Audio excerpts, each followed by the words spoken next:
Chapter 19. On the morning after the funeral, Tom went to have an important talk with Huck.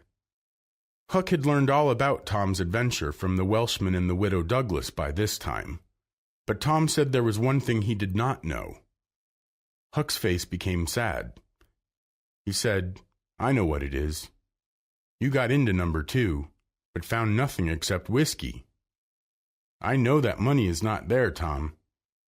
Something's always told me we'd never get that treasure." "I never got there, Huck. Don't you remember you promised to watch the hotel the Saturday I went to the picnic?"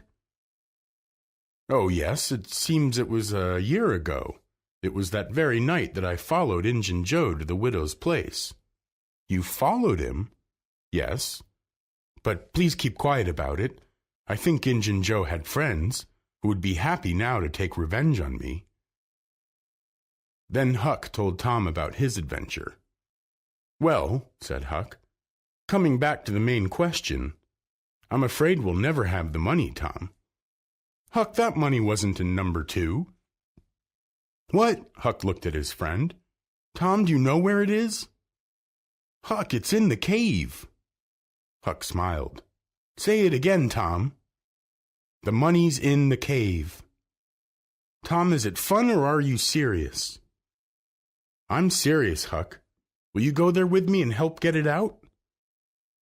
"Of course I will.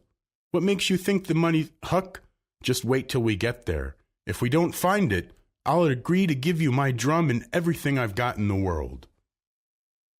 "All right. When should we go?" "Right now. Are you strong enough?" "Is it far in the cave? I can't walk more than a mile, Tom. I don't think I could." "It's about 5 miles, Huck.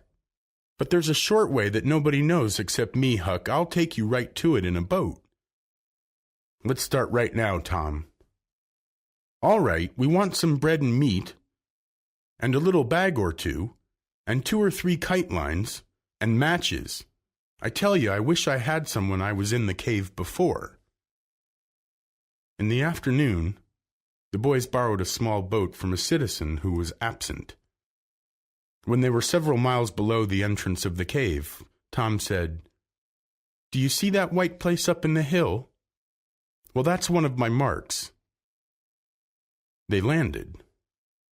"Now, Huck, you can touch that hole I got out of. See if you can find it." Huck searched all the place and found nothing. Tom showed him a spot in the bushes and said, "Here you are, look at it, Huck. It's the best hole here. Just keep quiet about it. You know, I thought we could be robbers, Huck. And if we are robbers, we need to have a thing like this. We've got it now, and we'll keep quiet about it. We'll only tell Joe Harper and Ben Rogers, because of course we must have a gang. Tom Sawyer's gang. It sounds wonderful, doesn't it, Huck?" "Well, it does, Tom. And who will we rob?" "Oh, anybody." "And kill them?" "No, not always. We'll keep them in the cave until they pay a ransom." "What's a ransom?" "Money. You make them get all they can, often from their friends. And in a year, if there is no money, you kill them. That's the general way. Only you don't kill the women. They're always beautiful and rich, and awfully scared. You take their watches and things, but you always take your hat off and talk polite. Robbers are very polite. You'll see that in any book. Well, the women begin to love you, and after a week or 2 in the cave, they stop crying, and after that, you can't make them leave. If you drive them out, they turn around and come back. It's so in all the books." "Oh, it's better than to be a pirate, Tom." "Yes, it's better in some ways because it's close to home and circuses and all that." By this time everything was ready, and the boys entered the hole. They went to the end of the tunnel, then tied the kite line to a big stone and moved on. In a few minutes they reached the spring. Tom showed Huck the place where he and Becky had stayed. The boys went on, and then they entered the corridor where Tom had seen Injun Joe. Tom whispered, "Now I'll show you something, Huck." He held up his candle and said, "Look as far around the corner as you can. Do you see that? There on the big rock, marked with candle smoke. Tom, it's a cross." "Now, where's your number 2? "Under the cross, hey? Right where I saw Injun Joe with his candle, Huck."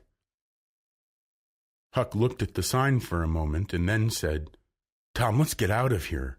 "What, and leave the treasure?" "Yes, leave it. Injun Joe's ghost is somewhere here, I am sure." "No, Huck, it is not.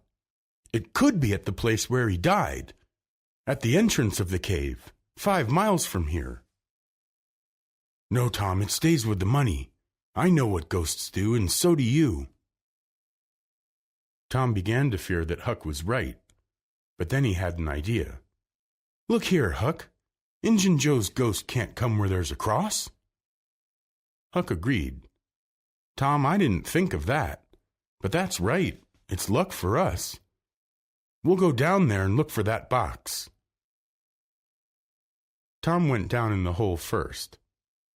Huck followed. At the bottom they saw 4 passages. The boys examined 3 of them with no result. Tom said, "He said under the cross. It can't be under the rock itself, because the part of the rock is in the ground." They searched everywhere once more, and then sat down. Then Tom said, "Look, Huck, there are footprints on one side of this rock, but not on the other sides. Now, what's that for? I'm sure the money is under the rock. I'm going to dig in that place." "Good idea, Tom," said Huck. Tom began digging with his knife. "Hey, Huck, did you hear that? It's wood." The boys took out some boards and saw a natural hole under the rock. Tom got into that hole with his candle and saw a narrow corridor leading to a small cave.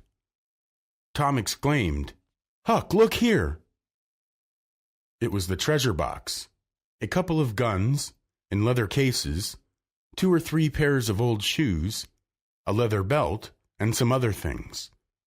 "We've got it at last," said Huck, taking coins from the box. "We're rich, Tom." "Huck, I always thought we'd get it. It's just too good to believe. But we have it now. Say, let me see if I can lift the box." It weighed about 50 pounds. Tom could lift it, but could not carry it. "I thought so," he said. "That day at the haunted house they carried it like it was heavy. I noticed that. I was right to think of bringing 2 bags. The money was soon in the bags, and the boys took it up to the cross rock. "Now let's take the guns and things," said Huck. "No, Huck, leave them there. We'll keep them there all the time. We'll take them when we start robbing. Let's go now, Huck. It's getting late. I'm hungry, too. We'll eat when we get to the boat." The boys took out the bags out of the hole in the bushes and went to their boat. They landed when it was already evening. "Now, Huck," said Tom, "we'll hide the money in the widow's woodshed. We'll come in the morning and we'll count it and divide. And then we'll find a place in the woods for our treasure. Stay here, I'll run and take Benny Taylor's cart." He disappeared, and a few minutes later he returned with the cart. They put the 2 bags into it, threw some old rags on top of them, and went to the widow Douglas's place.